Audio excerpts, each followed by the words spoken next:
Lebanon জুড়ে হাজারো পেজার বিস্ফোরণের পর 18 সেপ্টেম্বর দেশটিতে আবারও বিস্ফোরণের ঘটনা ঘটল। এবার ওয়াকিটকি, ল্যাপটপ, ওয়াকিটকি, রেডিও, গাড়ির বিস্ফোরণ ঘটেছে। এতে অন্তত 14 জন নিহত ও 450 জন আহত হয়েছেন।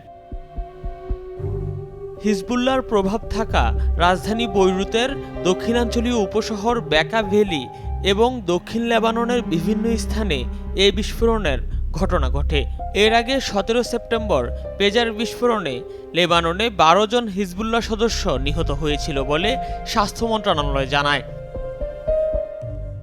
18 সেপ্টেম্বর তাদেরই অন্ত্যেষ্টিক্রিয়ার সময় নতুন করে এই বিস্ফোরণের ঘটনা ঘটল। হিজবুল্লাহ এই হামলার জন্য ইসরায়েলকে দায়ী করলেও ইসরায়েল এ বিষয়ে কোনো মন্তব্য করেনি। তবে ইসরায়েলের প্রতিরক্ষামন্ত্রী ইয়োভ গ্যালান্ট যুদ্ধের নতুন পর্যায় শুরুর ঘোষণা দেওয়ার মধ্যেই দ্বিতীয় দফায় বিস্ফোরণের ঘটনা ঘটল। জাতিসংঘের মহাসচিব আন্তোনিও গুতেরেস গুরুতর সংঘাতের ঝুঁকি সম্পর্কে সতর্ক করে সকল পক্ষকে সর্বাধিক সংযম প্রদর্শন করার আহ্বান জানিয়েছেন।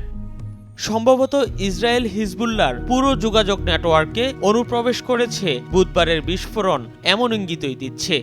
বিস্ফোরিত ডিভাইসকে আইকম V82 মডেল হিসেবে চিহ্নিত করা হয়েছে। স্বাস্থ্য মন্ত্রণালয় জানিয়েছে এই মারাত্মক বিস্ফোরণগুলো ওয়াকিটকি লক্ষ্য করে ঘটানো হয়েছে। হিজবুল্লাহর ঘনিষ্ঠ একটি সূত্র AFP-কে জানিয়েছে তাদের সদস্যদের ব্যবহৃত ওয়াকিটকি বিস্ফোরিত হয়েছে।